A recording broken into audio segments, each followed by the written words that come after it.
বিসমিল্লাহ বিসমিল্লাহ বিসমিল্লাহ আজকে আমরা 240 পিস চিংড়ি হিসাব করে মানে এক সাইজের নিয়ে নিছি।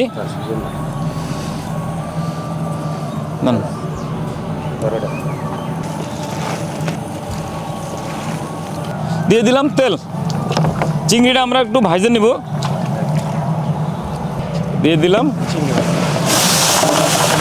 সুন্দর সাইজ, অনেক সুন্দর সাইজ, সাইজটা ভালো হয়েছে মাছের।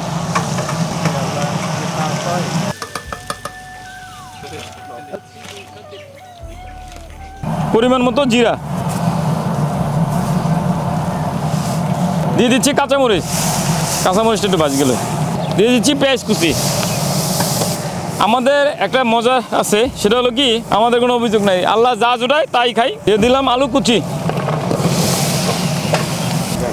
দিয়ে দিলাম হলুদের গুঁড়া পরিমাণ মতো। ঝাল খাওয়াবেন 3 চামচ, ঝাল কম, কালার হবে না তো সেই। দিয়ে দিচ্ছি পরিমাণ মতো লবণ।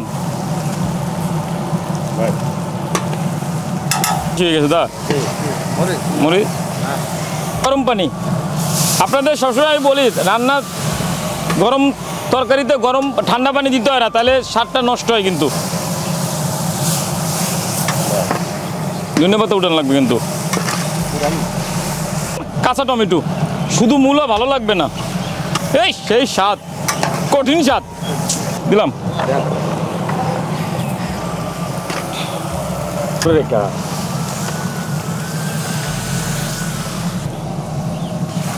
আরো দেখলাম তরকারি ভালো আছে।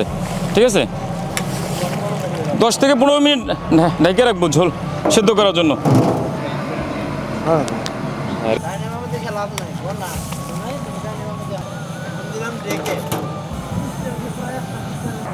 দিয়ে দিচ্ছি ধনিয়া পাতা। ধনিয়া পাতাটা দিলে মূলাটা একটু খুব স্বাদ লাগবে। আমার নিজেকে ক্ষেতের ধনিয়া পাতা তাজা উড়াইয়া তাজা দিতেছি। রান্না শেষ। ধনিয়া পাতা দিছিলা? চিংড়ি মাছ কিন্তু আমরা উপরে দেবো দাদা, বুঝছেন? তরকারির মাছানো এটা আর দেবো তরকারি। কত হয়েছে? 1 2 4 5 6 7